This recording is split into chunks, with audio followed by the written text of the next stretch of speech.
Hello दोस्तों, मैं इंद्रप्रताप सिंह आप सभी का स्टडी विद कॉन्सेप्ट में हार्दिक स्वागत अभिनंदन करता हूं। दोस्तों हम लोग क्लास 7 के एनसीईआरटी को डिस्कस कर रहे थे। किसकी दोस्तों? क्लास 7 के एनसीईआरटी को हम लोग डिस्कस कर रहे थे। हो सकता है आपको आवाज में थोड़ा सा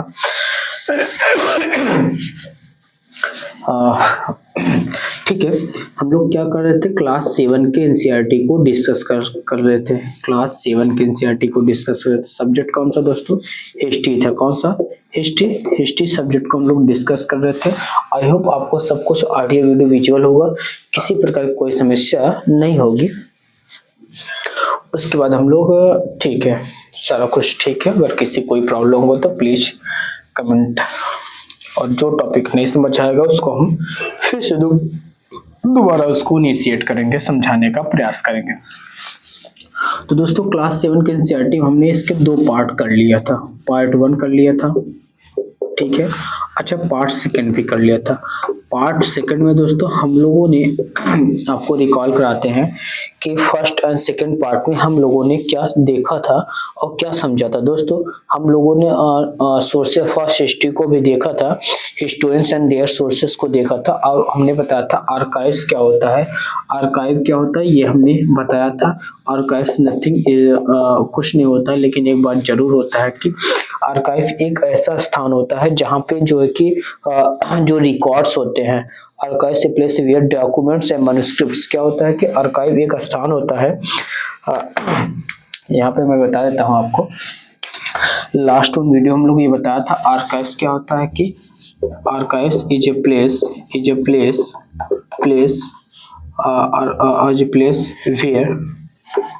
वेयर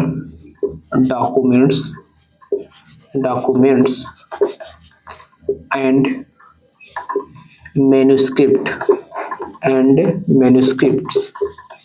are preserved।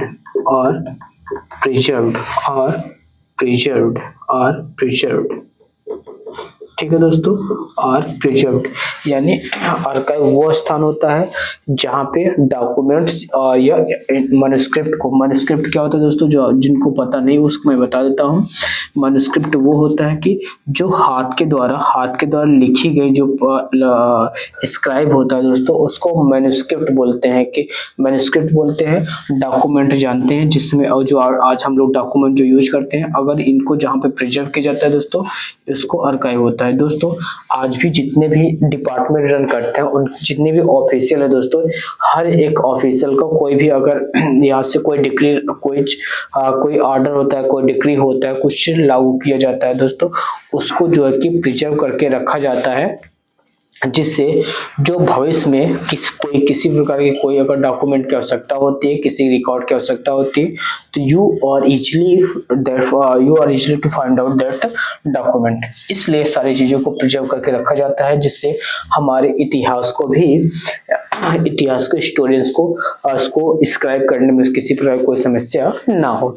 तो दोस्तों इससे थोड़ा सा हम लोग आगे बढ़ते हैं, और हमने आपको जियाउद्दीन बर्नी का थोड़ा सा जिक्र किया था दोस्तों। जियाउद्दीन बर्नी जो है कि जियाउद्दीन क्या था दोस्तों? जियाउद्दीन बर्नी के बारे में आई थिंक हमने थोड़ा सा जिक्र किया था, बताया नहीं था। आज मैं बताता हूँ जियाउद्दीन बर्नी के बारे में। तो जियाउद्दीन बर्नी के बारे में थोड़ा सा जान लेंगे। जियाउद्दीन बर्नी, तो दोस्तों ये जियाउद्दीन बर्नी थे, ये जो कि क्रॉनिकल थे, यानी ये बर्नी जो हिस्ट्री को लिखा करते थे। तो इन्होंने जो है कि हिस्ट्री को 14th सेंचुरी में, कब दोस्तों? 14th सेंचुरी में, 14th कब दोस्तों? 14th सेंचुरी में, 14th सेंचुरी में जो है कि इन्होंने जो कि 2 क्रॉनिकल लिखा था, यानी 2 इतिहास को लिखा था, जिसको जो है कि पार्ट हम लोग 2nd को तो जानते हैं, लेकिन फर्स्ट 1 को हम लोग आज तक उसको मतलब कि देखिए होता क्या था कि जैसे आज से लगभग 700-800 वर्ष पहले ले लीजिए, तो आपको जिससे मान ले उस जैसे आपको इजिली आज पेपर कॉपी अवेलेबल है, आप इजिली एक कॉपी से मतलब कि मल्टीपल ऑफ कॉपी जनरेट कर सकते हैं, लेकिन उस समय ऐसी सुविधा सुविधाएं अवेलेबल नहीं थी, ऐसी सुविधाएं अवेलेबल नहीं थी, तो क्या किया जाता, जैसे एक ही डॉक्यूमेंट में से उसको कभी क्या हो जाता, उसको इरेज करके उसी उसी जो है कि पेपर को भी फिर से लिखा जाता था, जिससे उसको प्रिजर्व करना थोड़ा सा मुश्किल हुआ करता था। तो जियाउद्दीन बर्नी ने 1356 में, किसका दोस्तों, 1356 में इन्होंने दो क्रोनिकल लिखा था, दो इतिहास को लिखा था। अच्छा, 1356 में इन्होंने दो क्रोनिकल फर्स्ट इन 1356 में था स्टोरीज, और जो कि अच्छा, इसके बारे में कब जानकारी मिलती है कि हम लोग सेकंड वन को जानते हैं, फर्स्ट वन को नहीं जानते हैं।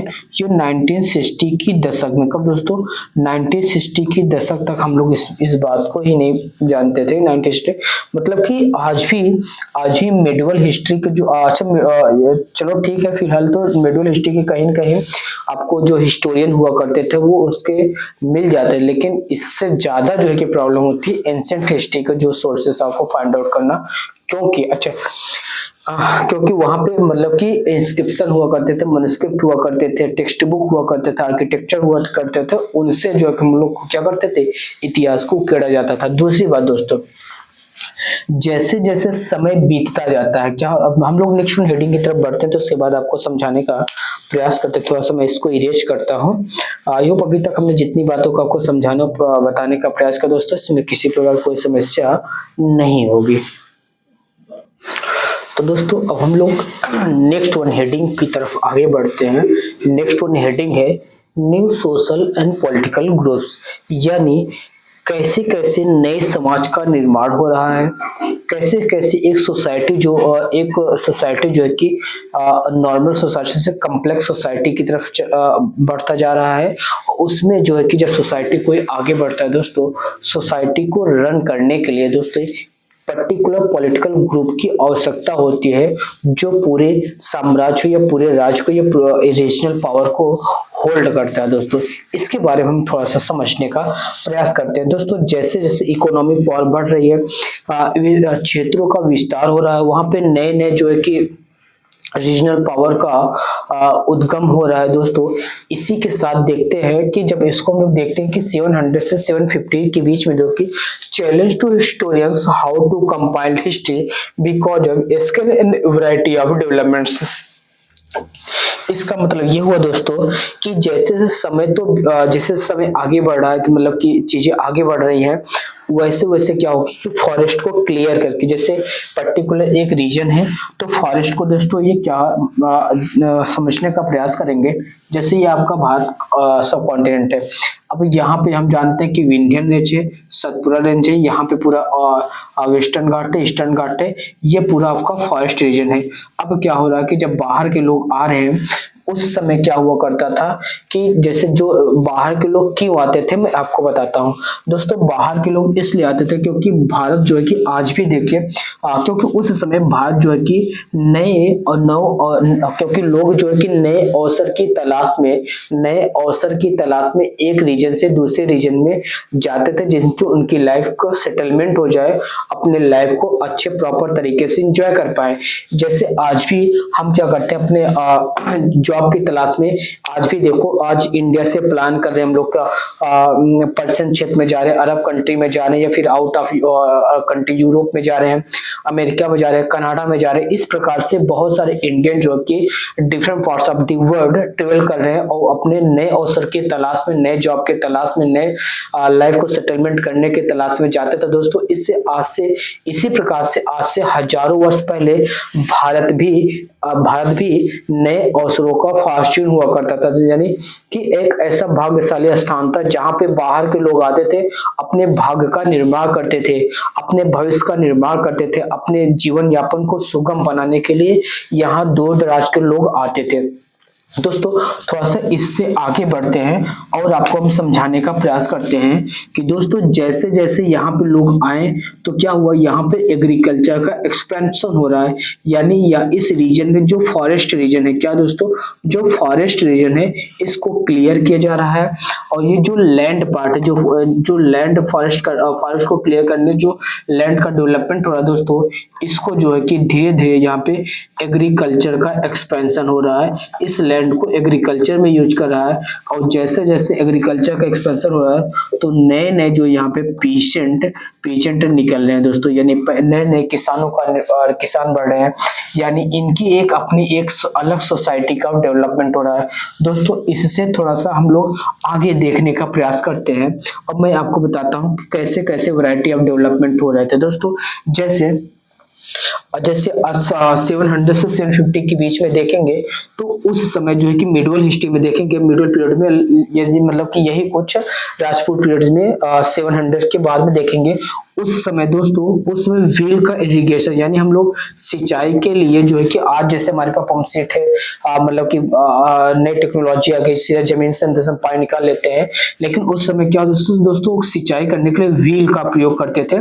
एक ऐसे पुल्ली बना हुआ करता था, इसमें पानी पानी जाता, मतलब किस पट्टा बना हुआ करता था, ऐसे ऐसे मतलब इसमें भरता था, उसके बाद ये इसको मूव कराते थे, तो एक स्थान से दूसरे स्थान तक पानी को सीधा गमन कराते थे। उसी प्रकार से मतलब उसमें व्हील इरिगेशन हुआ करता था।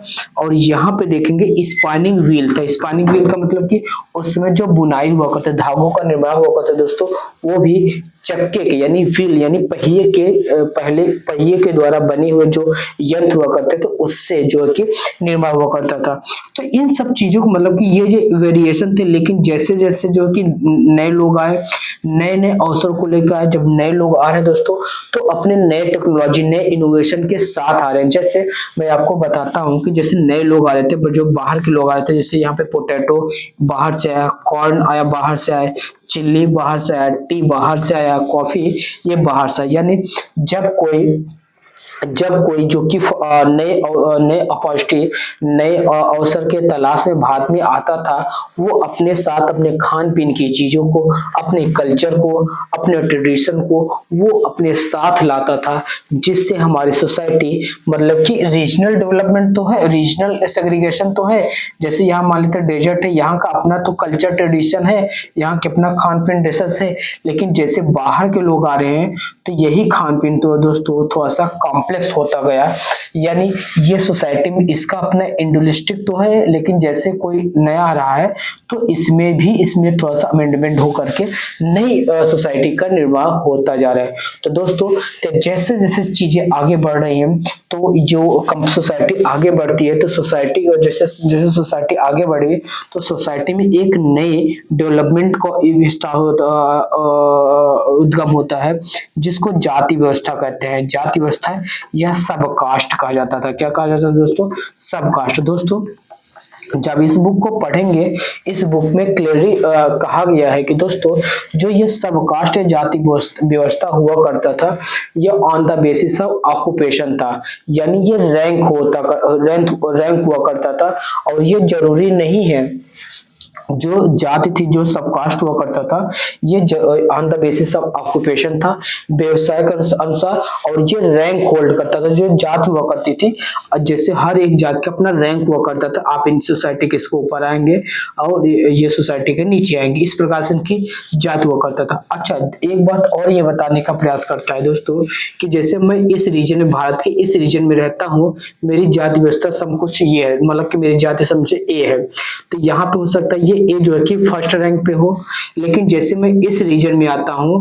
और यहाँ पे मेरी जाति व्यवस्था यही है, लेकिन हो सकता है रीजन टू रीजन जो रैंक था इसका दोस्तों ये वेरी करता था। आई होप समझ गए होंगे मैं आपको क्या बताने और समझाने का प्रयास कर रहा हूँ। यानी जो रैंक सिस्टम हुआ करता था दोस्तों, ये रिजिड नहीं था, ये रीजन टू रीजन जो है कि रैंक बदलता था। और ये जो जाति और सबकास्ट सिस्टम था दोस्तों, ये हमारा कैसे हुआ करता था, ये जो है कि on the basis of occupation था। दोस्तों अभी तक मैंने जो बताया आपको समझ में आ गया होगा, किसी प्रकार की कोई समस्या नहीं होगी।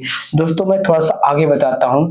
तो जैसे 70 के बाद एक इसमें जो है कि एक नए ग्रुप का निर्माण हो रहा था, एक नए ग्रुप का उद्गम होता है दोस्तों, जिसको जो है कि राजपूत। अच्छा, जब जो कि बाहर के लोग इंडिया में आ रहे थे अपने नए अवसर की तलाश में, नए इनोवेशन के साथ आ रहे थे। तो दोस्तों यहाँ पे एक पावरफुल रूल हुआ करता था जिसको राजपूत के नाम से जानते हैं। राजपूत का मतलब हो दोस्तों है सन ऑफ रूलर। क्या दोस्तों? सन ऑफ रूलर, यानी राजा का बेटा जो होकर था उसको राजपूत कहा जाता है। दोस्तों सिर्फ राजपूत ही नहीं थे, अच्छा राजपूत राजपूत के साथ साथ दोस्तों यहाँ पे एक वॉरियर ग्रुप हुआ करता था जिसको क्षत्रिय कहा जाता था। एक वॉरियर ग्रुप हुआ करता था जो मतलब कि जो बैटल हुआ करता था उसमें जो है कि उनका बहुत बड़ा योगदान हुआ करता था। वॉरियर ग्रुप हुआ करता था, वॉरियर ग्रुप जिसको दोस्तों क्या कहा जाता था? क्षत्रिय कहा जाता था। क्या कहा जाता था? छतरी कहा जाता था।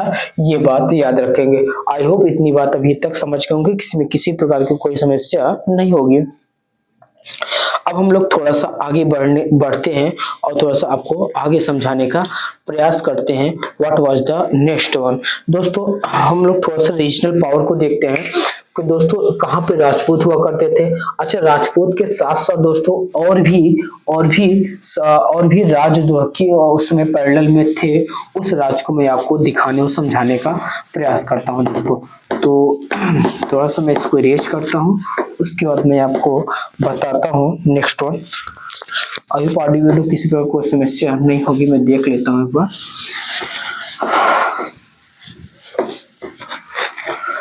तो दोस्तों आप लोग देखेंगे, ठीक है दोस्तों। मैं यहाँ पे भारत का एक मैप को ड्रा करता हूँ, ये दो, ये ठीक है।